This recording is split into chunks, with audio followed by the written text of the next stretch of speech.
gururgurutamō dhāma satyaḥ satyaparākramaḥ nimiṣō'nimiṣaḥ sragvī vāchaspatirudāradhīḥ. Guru, we know what Guru stands for. Guru means our teacher. Here we are more talking anyone who initiates us into knowledge and makes us a better, even the person who initiates us in with aksharas, the baby class teacher, the nursery, he or she is also our Guru, because with the alphabets alone we can proceed.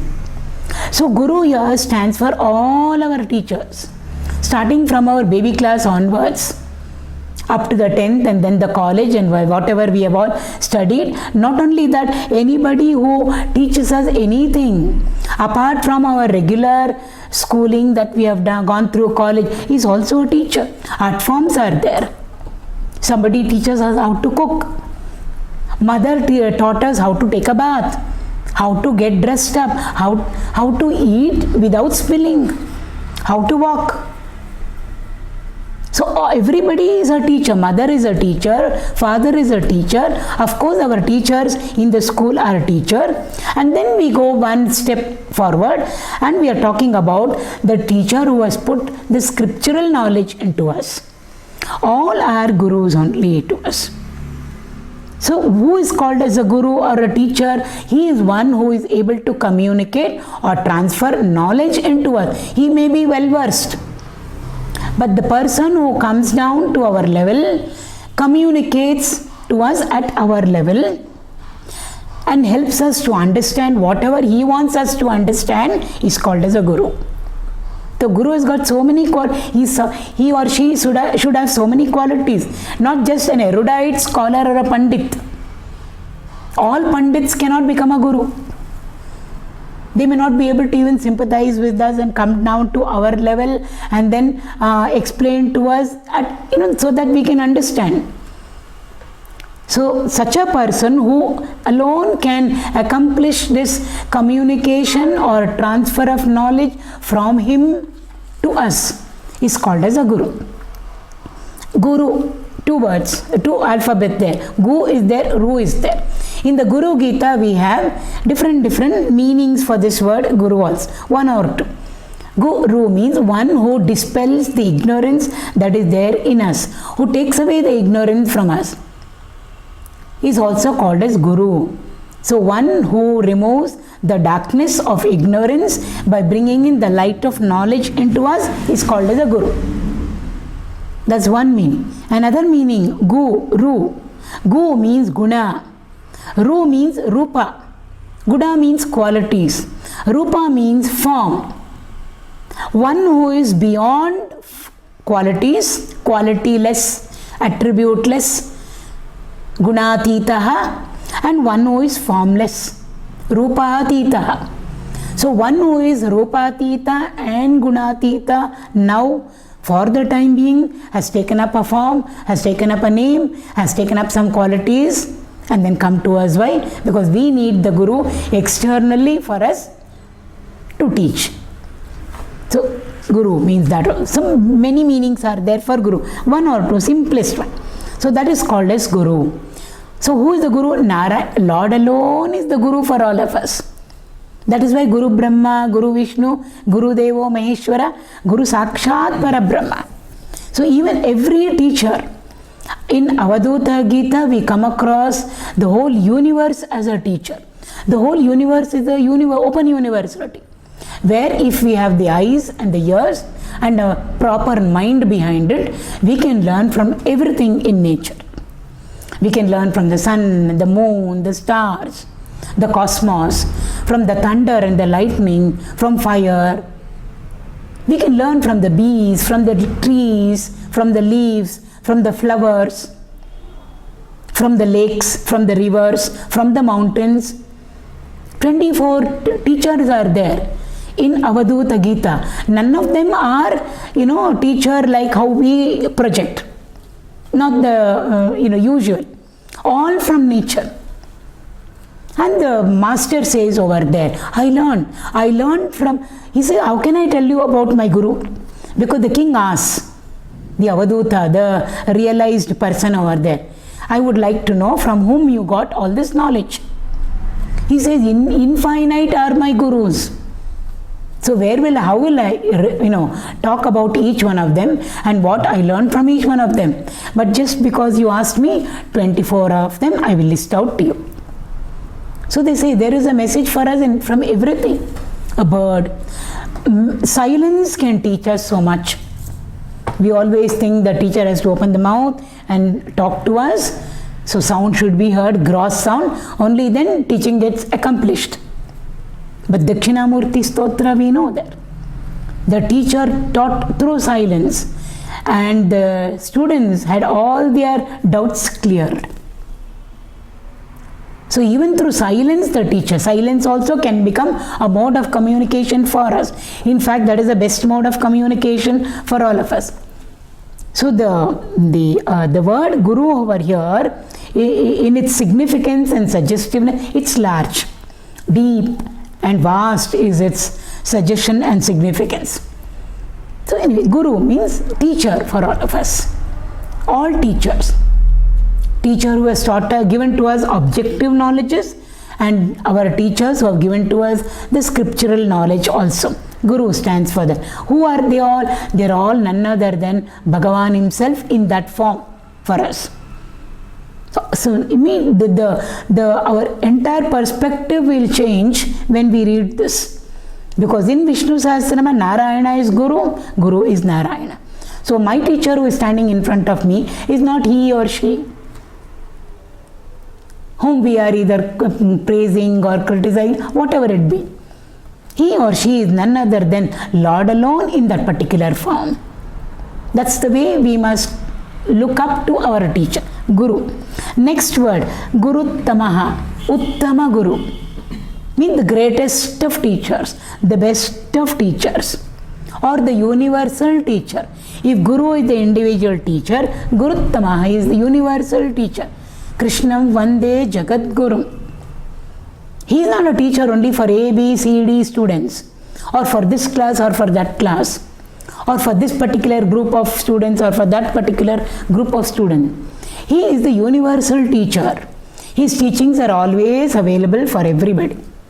That universal teacher himself, we have to see in our own teacher.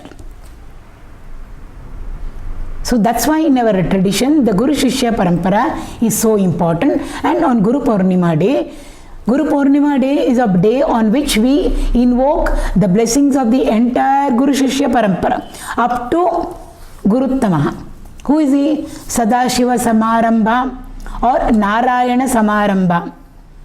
Lord alone is the ultimate Guru, Guru of all Gurus. He alone speaks to all of us through different people. Objective knowledges or subjective knowledges. So we are shifting that level of, the drishti in us from Guru to Guruttama, universal teacher, the best teacher, the noblest of teachers, the Lord himself. He alone becomes our teacher. Guru also means you can't compare, we can't come. Actually, Guru means very heavy. Heavy, we are not talking about heavy in the form of weight. 4 kg, 10 kg, 25 kg, 100 tons. It's not that way heavy. We say Gana, priceless, weightless, so full of dignity. So it can't be explained, can't be described, can't be complained. To such a person also we use the word Guru. Very dignified, so majestic. How? Can't explain. Then the word Guru is used. Dasura has written a very nice Devarnama. Ee pariya sobagu inyava devarali na kane gopi jana priya gopalani gallade. Ee pariya sobagu. I can't find anybody else equal to Gopala, Krishna. And it gives all various aspects. It comes to beauty, coming to strength, coming to the one who is the most pure. He takes up so many points, aspects. Nobody can be compared. Such a person we call as Guru. Guruttamaha. So it's like heavier than, heavy like I said doesn't mean weight wise. Gana we say. When we say priceless, it doesn't mean zero price. It means I can't even fix up a price for it. Is it 2 crore? Is it 10 crore? Is it 1000 crore? Lakh crore? No, it is priceless. In that sense. Guruttamaha. Or it can be used also for our Guru's Guru. So many interpretations are there. Guru, Paramaguru, Parameshti Guru. So here by saying Guru and Guruttamaha, Guru is our own Guru, Guruttamaha is Bhagavan. In between there are so many who connect our Guru to the Lord. Or Lord is connected to us through our Guru, but in between there are so many. So by just saying Guru Tamaha, we have invoked the entire Guru Shishya Parampara. So from our Guru, whoever be our own Guru, immediate Guru, contemporary I'm talking, at our times, we can all, go back and connect our own Guru through the Guru Shishya Parampara hierarchy to the Lord. Beyond him, there is nobody else. So if Guru is there on one side, Guruttama is on the other side. In between we have the entire hierarchy of that Guru Shishya Parampara. So we have invoked all of them over here. So our own entire perspective and how we should look up to our teacher, how we should look up to the Lord, has been indicated to us or given to us through these two words, Guru, Guruttamaha. Dhāma. Dhāma means place. It's a destination where we go and, I want to reach, we are traveling to Kashi, or we are traveling to Badri Dham, Kedar Dham, Kashi Dham, Rameshwara Dham. Up till there we want to go and come back. So it's our destination, it's our goal, that which we want to reach. Here Bhagavan is the ultimate destination for all of us to reach. Having reached which, there is no returning back again. In the 15th chapter of the Bhagavad Gita, Bhagavan says, Yad gatva nanivartante tad dhāma paramam mama. My dhāma, my destination is that which having reached, there is no return back for you again. There is no coming back again at all. So that dhāma is being indicated over here. So the Vaishnavites will say Vaikuntha Dham, the Shaivites will say Kailas Dham. But there is no Vaikuntha or Kailasa there out above the clouds in the form of a city, etc. Vaikuntha Dham is there within us, Kailasa Dham also is there within us, Ayodhya is also there within us, Mathura is also there in us, Kashi is also there in us. And if we have just now finished, what about Devi? Navaratri was over. They call her Dham as Shripura. That is also there in us. And there he is. In Vaikuntha, Narayana is. In Kailasa, Shiva is. In Shripura, they call it Kamala Nagara also. That is why we always have all the gods standing or sitting on a lotus. There is a meaning. So Kamala Nagara, in the city. So instead of saying Vaikuntha and Kailasa, it is called as Kamala Nagara. The city called Kamala. The city called Shri. Shri means auspiciousness. It's like saying Om. There she is, in the Bindu. At the center of it, she is there. The Kamalamba Nava Avarana Kritis, which normally they sing during the Navaratri. Right in the center, Bindu, she is there. And what is the name of that city? Slowly we are moving closer and closer to her by removing all the wrappings around us, the material wraps or the vestures around us. 9 of them are there. Every day one wrap has to be removed, or we transcend from the grossest material vesture to the subtlest material or matter vesture. Slowly, one by one, step by step. No hurry there. So day 1, day 2, day 3, day 4. So slowly we are moving inside. It's a city complex over there. In the middle she is there. And what is the big huge city complex called as? It is called as Srinagara, Kamala Nagara. And she is called Kamalamba there. Tripura Sundari, so many names given to her. Lalita, Tripura Sundari, ityadi. In Sri Vidya Upasana it is there. So Kamalamba Nava Avarana Kritis, Kamakshi Nava Avarana Kritis, so many are there like. So slowly we must move closer and closer to her, and she is there right in the middle. That Dhama. So actually it's a state within ourselves. So Vaikuntha Dham is there in us, Kailas Dham is there in us, Kamala Nagara also is there in us only, Sri Nagara is also there in us. It's a state wherein when we go over there, it's not that we meet her or we meet Shiva or Narayana or Devi. We become Devi, we become Narayana, or we become Shiva. That is called Shiva Darshana, Narayana Darshana, Devi Darshana. And that is what Vijaya Dashmi also means. So supremost destination. Having reached it, there is no coming back again. Peak it is. Beyond that, there is nothing more for us to reach out to. That is Bhagavan's Dham. Again, Dasaru writes very beautifully. Alli namma mane, illi summa mane, idu summane, he said. This is the Kannada Devar now. In Kannada, when we say summane, it means simply. So he is played on that word, su mane. Mane means house. Summane, when we add su to mane, summane means simply. Why did you say like that? Simply, I said. Simply means summane. Means I didn't mean it. I may change. So summane represents realm of change.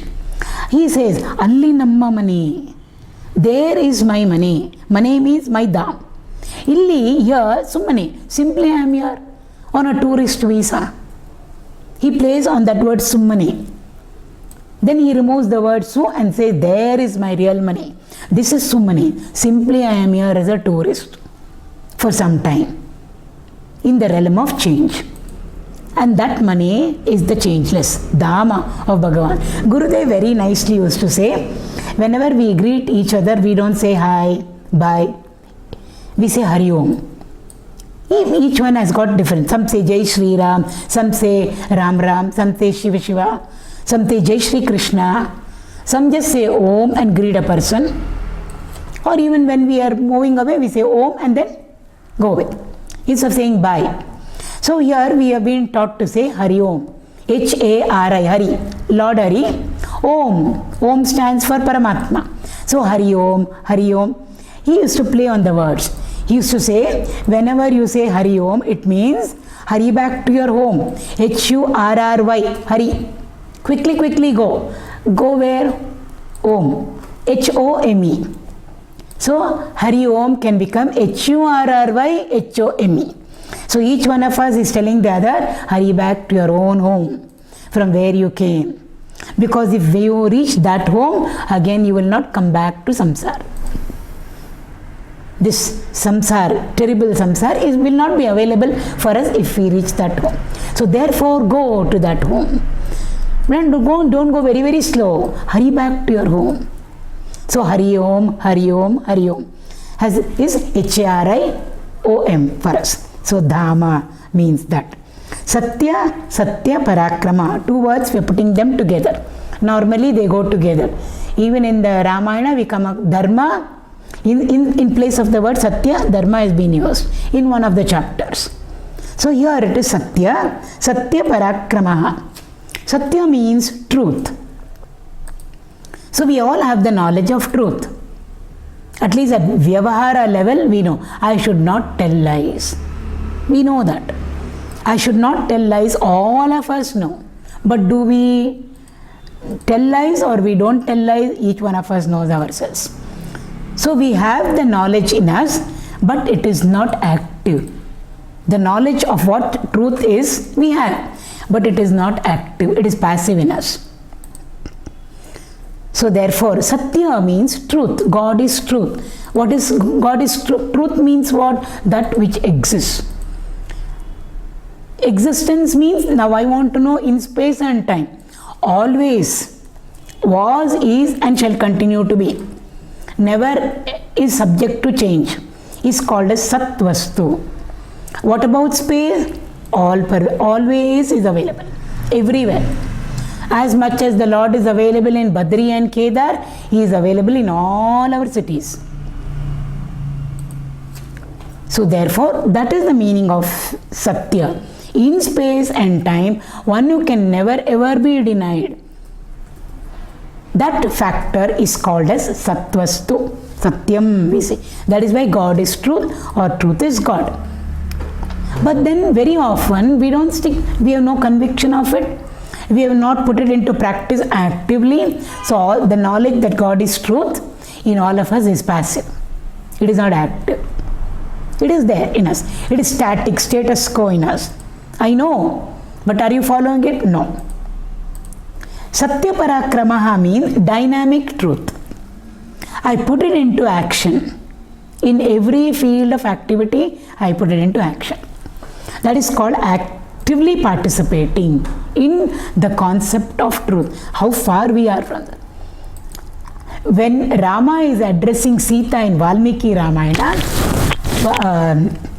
he has been told to go to the forest, to communicate it. 𝐾𝐞𝐦𝐬𝐦 communicates it to Rama on behalf of Dasharatha. Dasharatha has collapsed. So now he is coming back to give the news to Sita.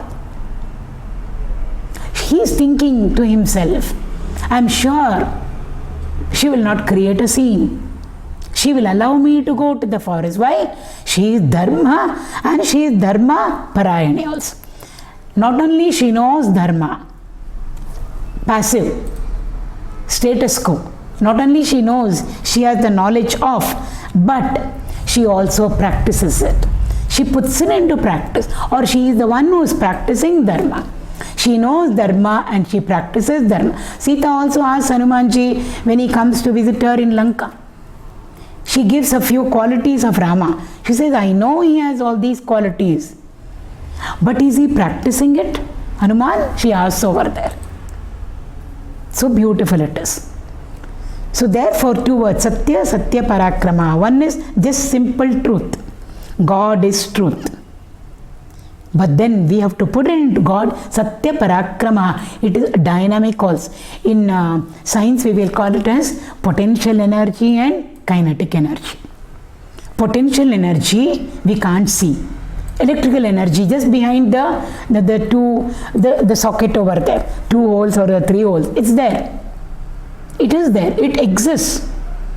Sure, we know it exists. Though we cannot see it, we know it's there. Satyam it is. Potential energy it is. It is electrical energy is potential energy. But when can we make it dynamic? When we connect an electrical gadget to electrical energy, that static potential energy gets converted to kinetic energy.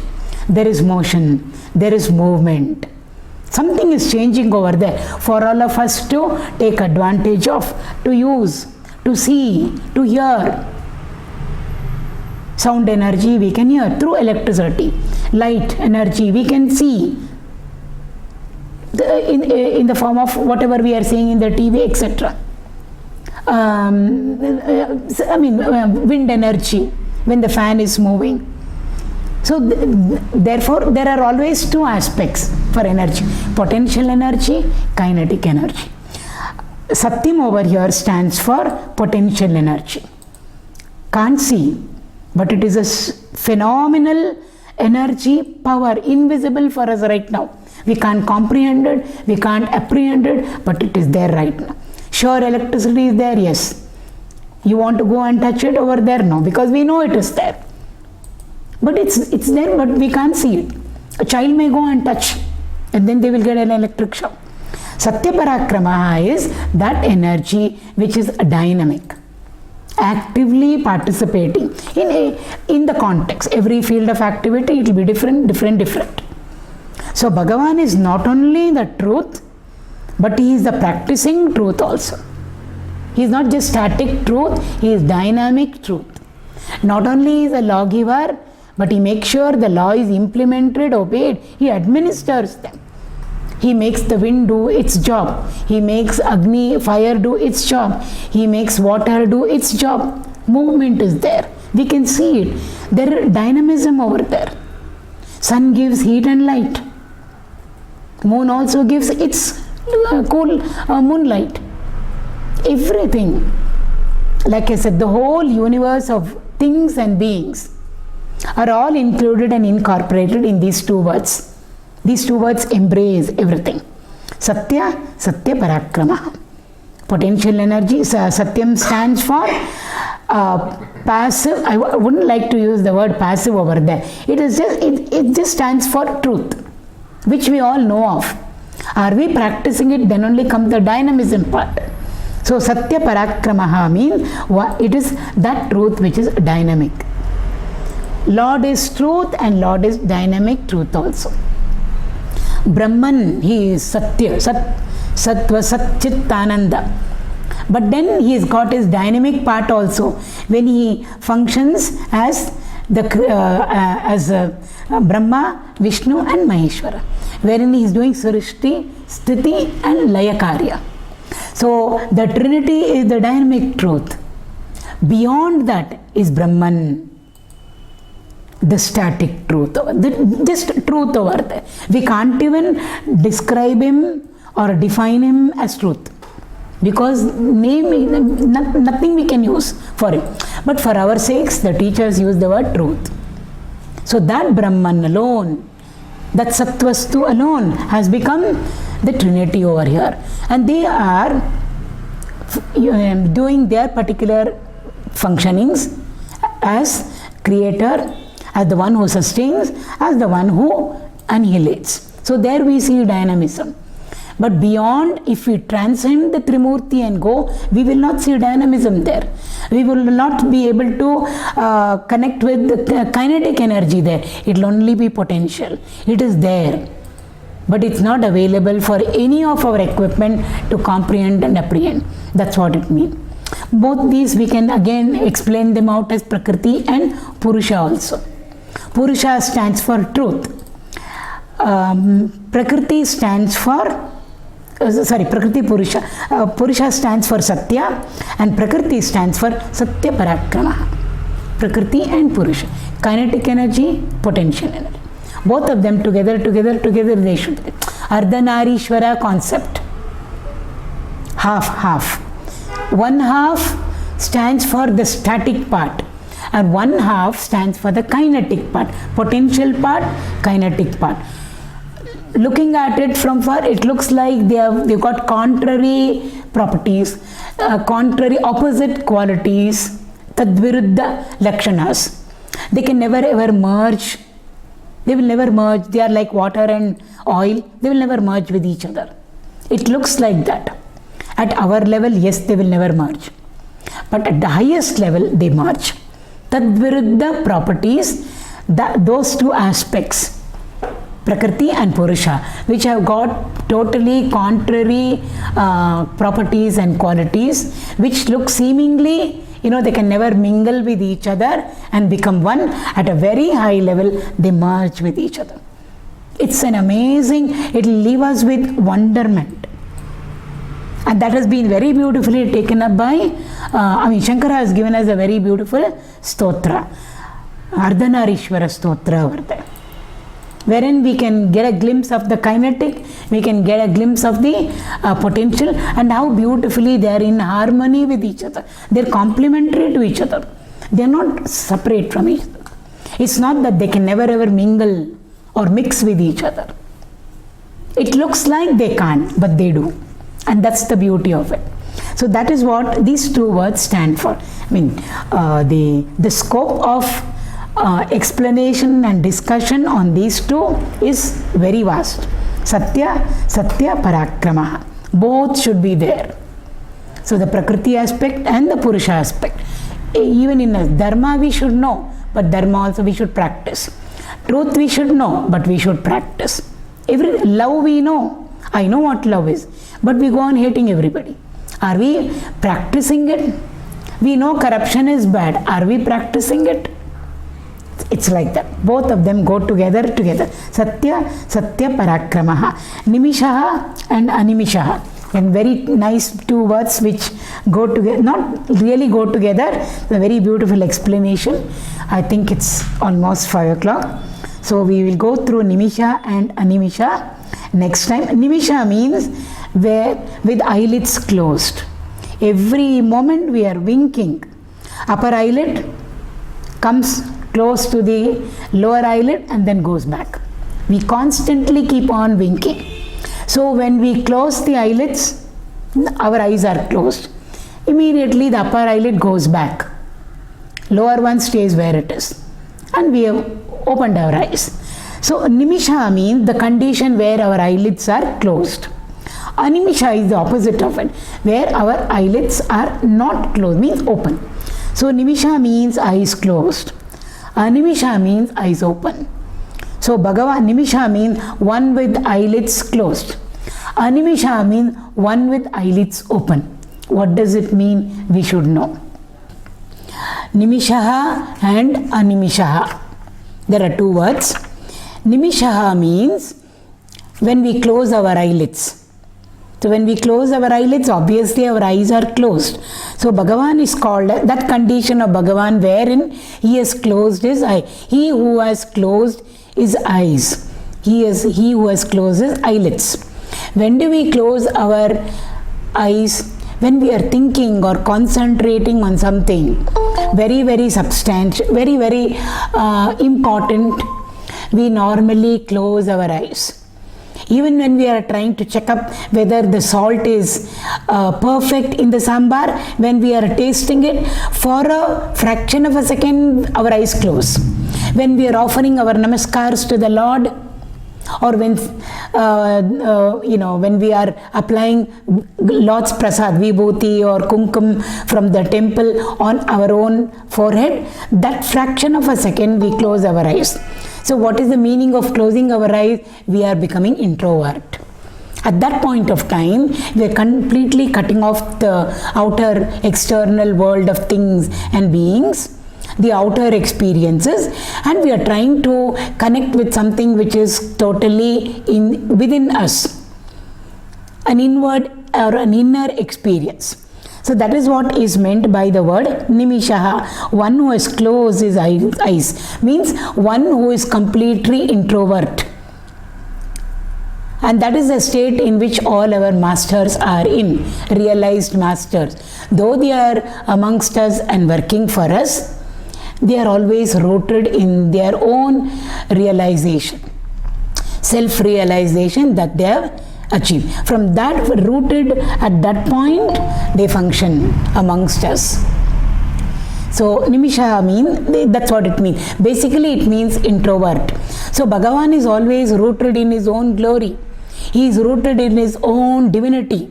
He is rooted in his, already we have gone through so many beautiful names of the Lord. Each one is representing for us his glory. He is rooted in it. And then he functions. So therefore that is the meaning of nimiṣaḥ. Whenever we are contemplating, whenever we are in meditation, whenever we are thinking something very high, noble, automatically our eyes will close. Bhagavan is always rooted in his highest state. Never ever he comes down. Therefore, he has been described as one who is nimiṣaḥ, one whose eyelids are closed, whose eyes are closed. The opposite of that, animiṣaḥ. Animiṣaḥ means one who doesn't wink at all. Never his eyelids close.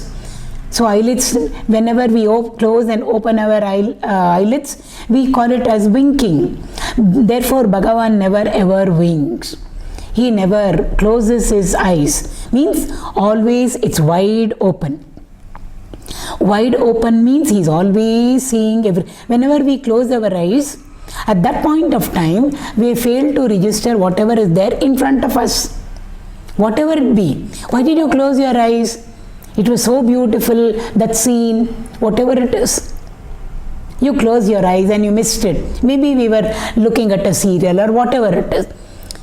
For that time interval wherein we have closed our eyes, we have missed out on many things.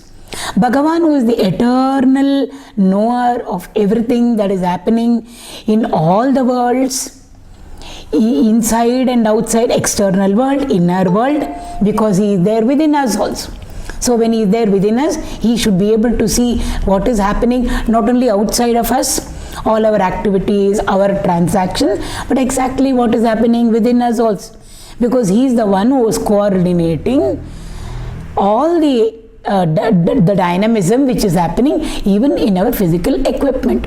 If he closes his eyes, then that means he is slept off from associating himself with the activities which are going on. Therefore, all activities will stop temporarily, it will stop.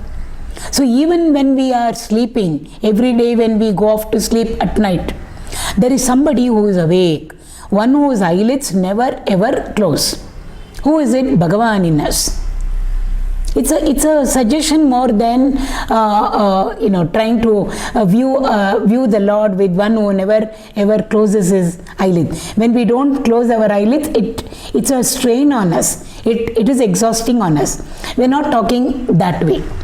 That is not what is meant over here. Here what is meant is that he is always awake. He is always aware of everything. Outside of us, inside of us, the remotest, deepest secrets that we all have within us, which we have probably kept for long number of years without sharing it with anybody. I have a secret which nobody knows, which I have not told anybody at all. But who knows? Bhagavan knows. Why? He is awake to it. He is a witness to it. So he knows. He knows. When do we know what is happening in front of us? When our eyelids are open. So if we say the Lord knows, the Lord is a witness, it means in bracket, in quotes, he never ever closes his eye. He is always wide awake. He is, that is why we address him as the state of awareness. He represents in us the state of awareness. Constantly he is aware. We may know, we may not know. I know how to, I know, let us say, computer, but I do not know economics. There is ignorance over there. But Bhagavan is the one who knows what I know, and he also knows what I do not know. So in that sense he is aware. He is the knowing principle in us, which never even for a millionth of a second switches off. If the Lord switches off, then everything is going to collapse. In that sense. So 𝐴𝐻𝐴 means, it just doesn't mean only one who remains unwinking. He is always, even when we are sleeping, he is awake. In that sense. Not awake like all of us. He is there, knowing everything. That is why all the functionings, that internal functioning like breathing in, breathing out, digestion, circulation, everything is going on in us. Even when we are sleeping. Why? There is somebody awake in us who is making sure that all these activities are going on without a break. He is the one who knows what we know. He is also the one who is illuminating for us all that we do not know. We have a knowledge realm of knowledge. We have a realm of ignorance also. Both of them he is illuminating for. Not only for us, for everybody. That is why in our Puranas we are told the gods never ever wink. Whether it is Agni Bhagavan or Surya Bhagavan or Chandra Bhagavan, Vayu Bhagavan, all the Devatas, they never ever wink, mean they never ever close their eyes. Why should they not close their eyes? Because constantly they must be functioning. Even when there is no that way a heavy wind, but still breeze is there, a soft breeze is there. Air molecules are moving. We may say it is not at all windy, there is no breeze whatsoever, but still the air is moving around. Who is in charge of it? Vayu Bhagavan is in charge of it. 24/7, 365 days, from the time creation started till Pralaya, things will be going on. And they are in charge. So for one fraction of a second, the Devatas can't go off to sleep, can't close their eyelids. That is what is meant over here. So even in nature it is happening, and even within us also, the Lord is there, ever awake, wide awake he is. Never ever closes his eyes. In the sense, he is the knowing principle in us. He is the eternal witness in us. There is a very nice story behind it also. Shiva was sitting down over there, wide eyes open, and Parvati very playfully came from behind and closed his eyes, I believe. Immediately the Lord pulled off her hands and he said, why are you closing my eyes? No, Lord, just playful. I just, in a playful mood, she closed his eyes. So Bhagavan Shiva says over there, you closed my eyes for a fraction of a second. Time concept over there in the realm of divinity.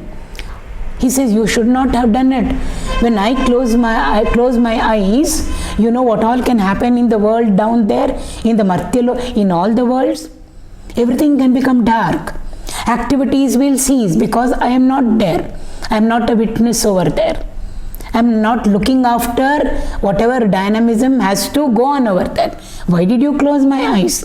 She says, sorry, but after all it was just for 1/1,000,000th of a second.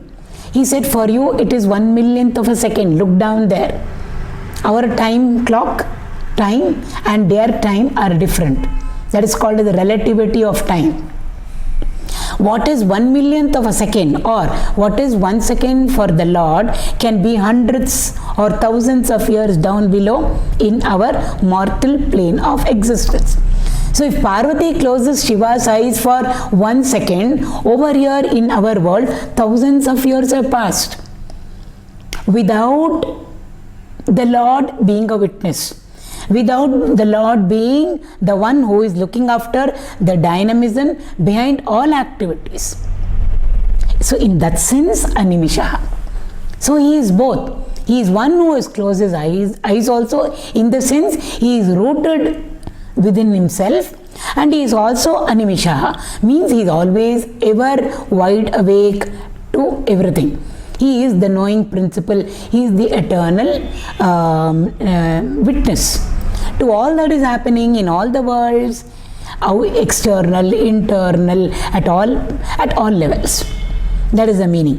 Therefore, in some of the pictures of Lord Shiva, we find him half closed eyes. Not fully open eyes. Some of the pictures of Lord Shiva when he's sitting down for meditation, in most of them we don't see him completely with open eyes. We don't see him sometimes completely with closed eyes. We are given a picture, we are introduced to a picture of Lord Shiva with half open eyes. What does that mean? Half open means simultaneously he knows he's inside and he's conscious of the outside also.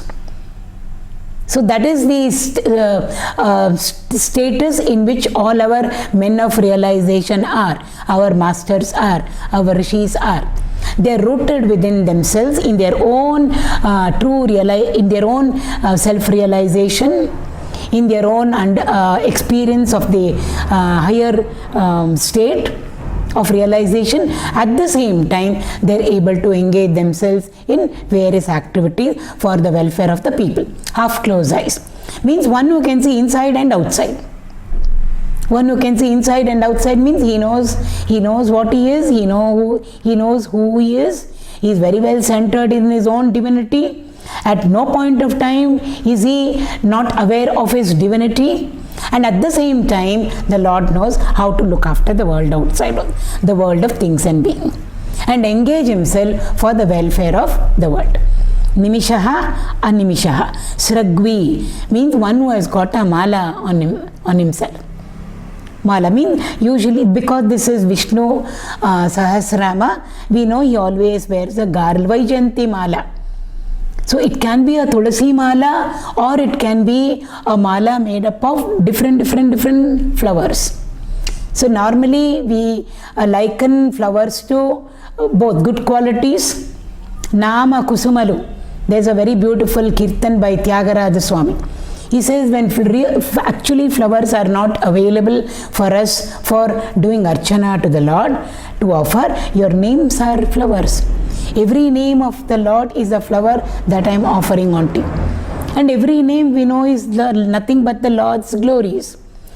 They are all talking very beautifully about his glories. Each one of his glories is so beautiful, like a lovely, beautiful flower, color scheme, its form, the fragrance that the flower is emitting. And each name is different from the other. Therefore, a collection of flowers all tied up together is what the Lord is constantly wearing. So whenever we offer a flower garland to the Lord, this is what should come into our mind. All the flowers over there represent the various namas of the Lord, or they represent the various glories of the Lord. Infinite they are. We can't sit and count the number of flowers over there. Each flower so different from the other. So all of that made into a beautiful garland. That is why constantly the Lord wears a garland. If it is Shiva, he will be wearing a rundamala. Again, what does it represent? Here, because it is Vishnu Sahasranama, sragvī means a one who is constantly wearing a garland of flowers. So that has got a different interpretation. We won't go into that because we are focusing on Vishnu Sahasranama. All our gods wear a garland. So the garland over there represents for us all beautiful quality. So when we have all the beautiful qualities in us, instead of saying it's my good quality, I am good, I am humble, I am egoless, she is like that, he is like that. All the good qualities in us are Lakshmi Sampat. Therefore, if they have to come to us, they should have come to us only by the grace of the Lord. So all the good quality that we have, what can we offer to him? There is nothing from our side which we can offer to him, which he already doesn't have. It's because of him we have everything. Therefore, Lord, you have given me such beautiful qualities, because of which I can say my life is fulfilled. Because of which I can say full life, a glorious life, a noble life. So to whom should the credit go? It should go to the Lord. So therefore, in sheer gratitude and gratefulness, we acknowledge what the Lord has given to us. So every flower that we tie and make it into a mala, all of them represent the very good quality that we have in us, which we are offering onto it. In the rituals, this is one of them. Flowers, pushpam, samarpayami. It can be loose flowers, represent something else. It's a mala that we are offering onto him. So therefore, what does the mala sragvī represent? It represents for us all the good qualities which he has and which he has given to us, which we in turn very gratefully acknowledge by offering him a flower garland. So the flower garland stands for a garland of beautiful quality. When we do archana to the Lord, one by one, we take flowers, loose flowers, and then we offer it onto him. Those flowers there represent all our desires, thoughts. Why do we have thoughts and why do we have desire? Because of our vasanas, our samskaras. So every flower that we offer onto the Lord in the archana mode represents our vasanas, which we are offering onto the Lord over there. So by the end of the Ashtotara or the Sahasranama, all our vasanas from us should have gone to him. If all our vasanas have gone on to him, which means on no desires, we should have gotten into the state of desirelessness, which means we have reached the state of vasana-lessness. The state of vasana-lessness represents the state of Jivan Mukti. That's what it means. Sragvī. Vāchaspatirudāradhīḥ. Dhīḥ means intelligence. Dhī stands for mind and intellect together. So Dhī means intelligence, wisdom over there. Udhara means magnanimous. Otherwise it is conjuice, limited, narrow, conditioned. Udhara means unlimited, unconditioned, magnanimous, liberal. Intelligence and wisdom should be like that.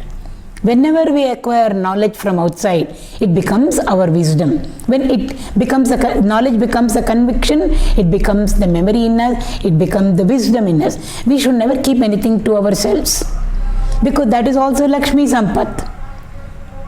In nature, everything that comes to us, we should share it back. Cyclic it should be. Oh, whatever has come to us, if we give it away, what will happen to me? It will come back to us. That's nature's law.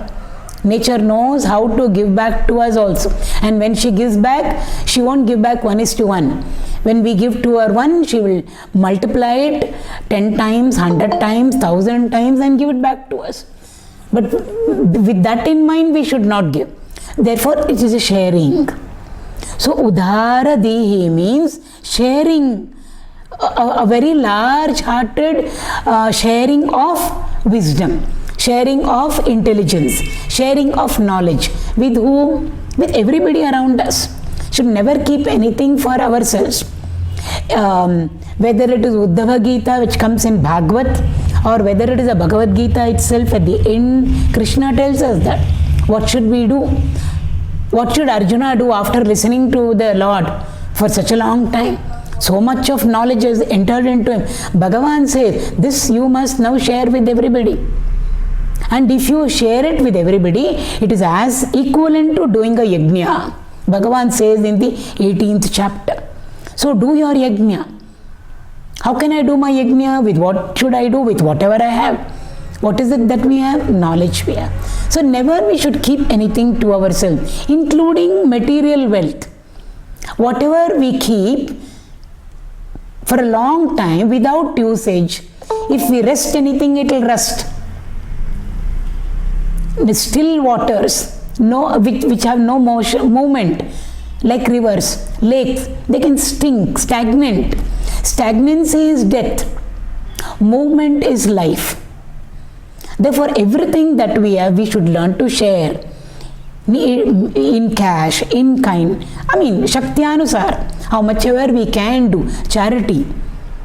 Including knowledge, sharing our sympathy, the lovely values we have, the beautiful emotions that we have, all of them. It comes under Udaradhihi. So therefore, one must be always liberal, one must be magnanimous in sharing whatever we have. We don't have to compete with anybody. Oh, she is sharing because she's got a lot of wisdom. All of us have wisdom. Even the one who has not gone to the school has got his or her own wisdom to contribute. His or own intelligence to contribute to the society. And again, we don't need a big audience. To whomever we can, around us and about us. If we do our little job, the world, the nation is taken care of, the state is taken care of. So, in small ways, we can do whatever we can. So, udharadhihi. That is why we are told our masters are ocean of compassion. Why? They just keep on giving and keep on giving and keep on giving to us. Even the 125th time, we have the same doubt, udarata will be there in them. They won't get angry with us, they won't shout at us. Again, they'll go back to whatever they had repeated us to us 124th time and continue and reshare it with us. So that much of accommodation they must have, flexibility they should have within themselves. A man of wisdom or intelligence should have it. Bhagavan has it. Mother Nature has got. Lord is our ultimate Guru, Guru of all Gurus. Krishnam Vande Jagadgurum. All our masters, our teachers, they all are magnanimous, generous, liberal, giving, sharing. Mother Nature also teaches us. They say the whole nature is an open university. Constantly she is sharing with us what knowledge she has. In the form of the trees, in the form of the lakes, in the form of the mountains. So many things are there. Small little sun and the moon and the stars, the wind, the fire, water. All are a part of nature. And what is nature, Mother Nature doing? Earth, Mother Earth.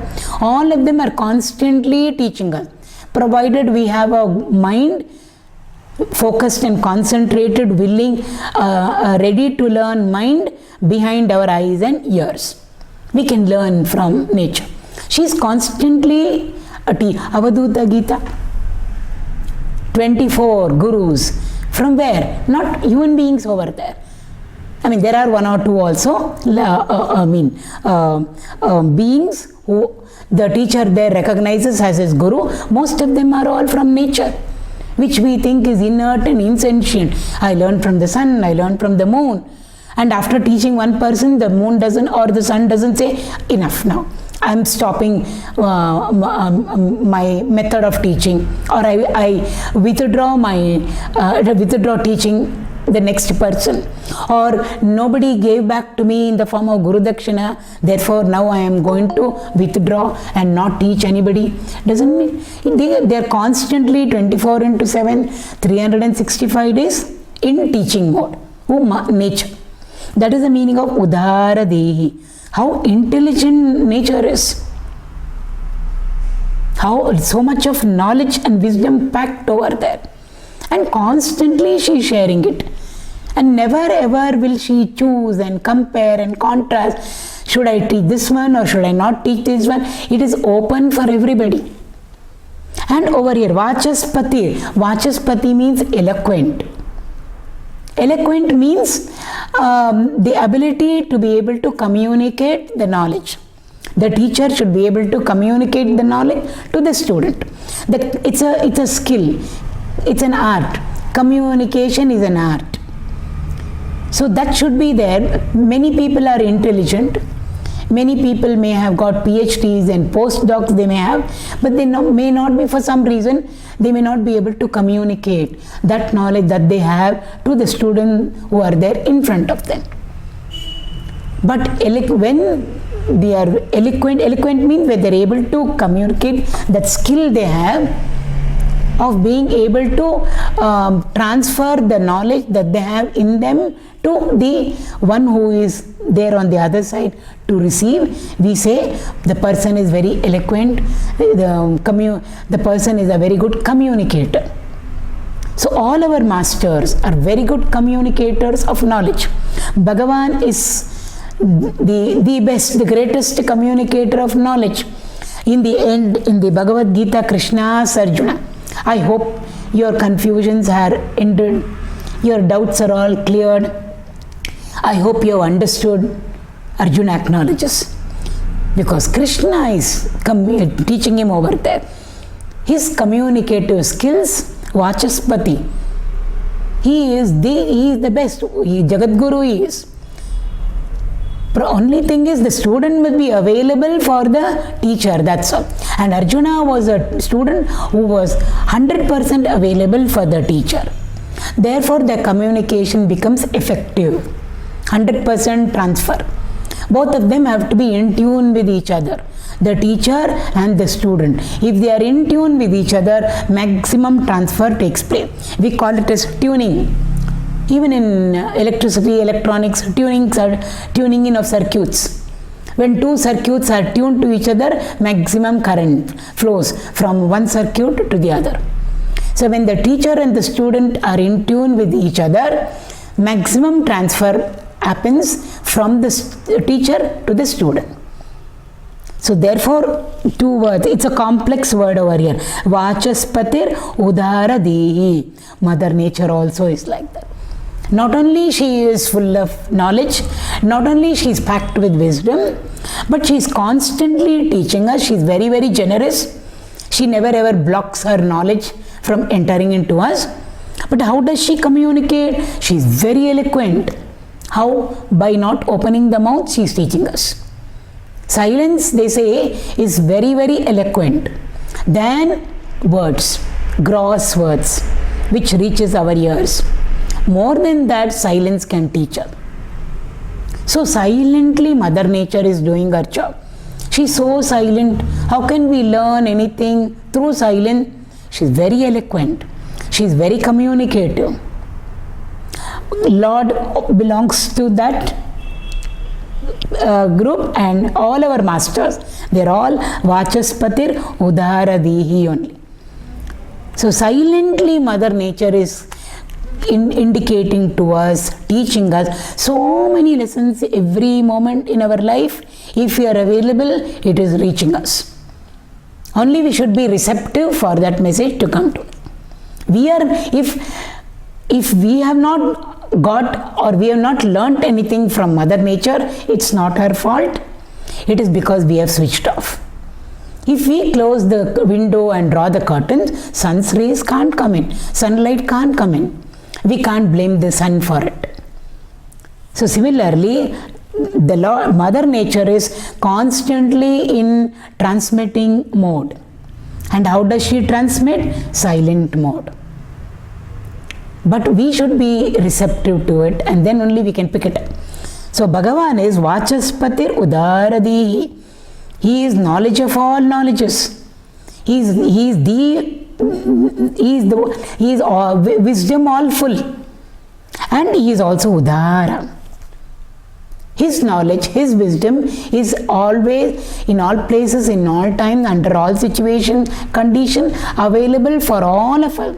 He never ever discriminates. He may have, he is not discriminating, but is he communicating? Vāchaspatirudāradhīḥ. Yes, he is communicating to us constantly. Sometimes we say, something told me inside. We say inner voice, consciousness told me. Something tells us inside what to do and what not to do. Who is that? Very communicative it is. Something very strongly told me. I felt it, but still I did this. Silently the message is coming to us from outside also, nature, from our teachers also, and from within us also. So Vāchaspatirudāradhīḥ.